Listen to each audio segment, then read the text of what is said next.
अस्सलाम वालेकुम friends, welcome back to top smarties. Drama serial Umme Ayesha, जिसका रिश्ता हिजाब की वजह से होते होते रह गया। अशर की फैमिली काफ़ी अजीब लगी और अशर भी, क्योंकि आयशा तो जब पहली बार उनके सामने आई थी तो हिजाब में ही आई थी। ऐसे में उन्हें पहले ही बात कर लेनी चाहिए थी कि मंगनी वाले दिन आयशा हिजाब नहीं पहनेगी, ताकि यहीं पर सब मालूम पड़ जाता कि आयशा हिजाब के बगैर किसी के सामने नहीं आएगी। लेकिन चूंकि कोई भी बात पहले क्लियर की ही नहीं, इसलिए मंगनी वाले दिन ही तमाशा बना दिया और अशर की फैमिली मंगनी का फंक्शन छोड़कर यहाँ से चली गई, जिसकी वजह से आयशा और उसकी फैमिली बहुत डिस्टर्ब हैं। लेकिन ऐसे में कुछ लोग फिर इल्ज़ाम लगाने वाले भी होते हैं, क्योंकि टॉर्चर किए बगैर तो दुनिया नहीं रह सकती। यहाँ पर एहतशाम जब आयशा को अकेले में देखता है तो आकर पूछने लगा, अच्छा ठीक ठीक बताओ, क्या बात है, किसी और में इंटरेस्टेड हो ना, किसी और को पसंद करती हो ना, इसीलिए तो लड़के वालों की इतनी छोटी सी डिमांड नहीं पूरी कर सकी। उन्होंने यही कहा था ना कि अकेले कमरे में जाकर तुम हिजाब उतार कर कुछ फोटोग्राफ्स उतरवा लो, उसके बाद हिजाब लेकर ही बाहर आ जाना, स्टेज पर बैठ जाना। तुमने ये बात भी नहीं मानी। इससे तो साफ जाहिर है कि तुम अशर से मंगनी करना नहीं चाहती थी, तुम तो किसी और को पसंद करती हो।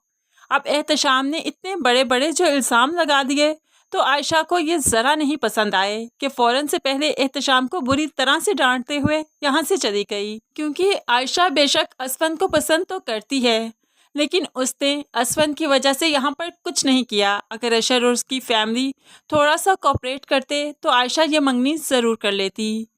अब यास्मीन जानती है कि आयशा कितनी डिस्टर्ब है, इसलिए उसका ध्यान बटाने के लिए उसे अपने घर बुला लेती है, ताकि आयशा का ध्यान इधर उधर की बातों में लगाए और आयशा थोड़ी सी खुश हो जाए। इसी तरह ही तो जब यास्मीन से आयशा मुलाकात करने आती है तो जवेरिया की कॉल आ गई, आपी कहाँ हैं आप? तो यहाँ पर आपी बताने लगी, मैं यहाँ यास्मीन आंटी की तरफ। अब तो जवेरिया बहन को छेड़ने लगी, अच्छा तो असफन भाई को देखने गई हैं आप, यानी कि आपका गुजारा नहीं हुआ ना उनके बगैर। तो आयशा बहन को डांट देती है, आइंदा ये बात अपनी ज़बान से मत निकालना। मैं जानती हूँ मैं असफन को बहुत पसंद करती हूँ, लेकिन उन्हें कभी भी मैं अपनी फीलिंग्स नहीं बता सकती, और तुम भी अपनी ज़बान से ये अल्फाज आइंदा कभी मत निकालना।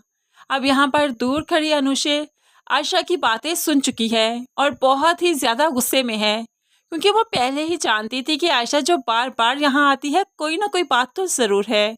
इसीलिए तो गुस्से से क्लैपिंग करती हुई आयशा की तरफ आती है और पूछने लगी, हाँ तो क्या कह रही हो तुम? असफन को पसंद करती हो, औकात देखी है तुमने अपनी? असफन को चाहती हो? जानती हो ना मैं मंगेतर हूँ उसकी। मैं तो पहले ही जानती थी कि इस नेक परवीन के पीछे एक फरेबी चेहरा छुपा है, जो कि मुझे आज नजर आ ही गया। तुम औरों को तो धोखा दे सकती हो, लेकिन मुझे नहीं। अब यहाँ पर आयशा अनुशे को रोकना भी चाहे तो नहीं रोक पाएगी, और अनुशे तो गुस्से से यास्मीन को और फिर असफन को सब कुछ बता देगी कि आयशा असफन को पसंद करती है। और यही तो अनुशे की सबसे बड़ी गलती होगी, क्योंकि वो ये जानती ही नहीं कि सिर्फ आयशा नहीं बल्कि असफन भी आयशा को पसंद करता है। और जब असफन को मालूम पड़ेगा कि आयशा भी उसके लिए जज्बात रखती है, तो कैसे मुमकिन है कि वो अपने कदम पीछे हटा ले। वो तो फिर आयशा को हासिल करना चाहेगा, क्योंकि उसे मालूम पड़ चुका है कि आयशा भी उसे चाहती है।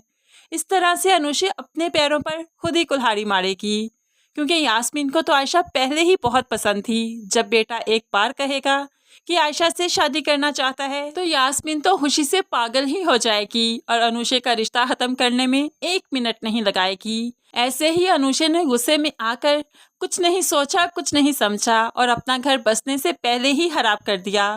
बेशक गुस्सा इंसान पर गालिब आ जाता है, तभी तो गुस्से को हराम कहा गया।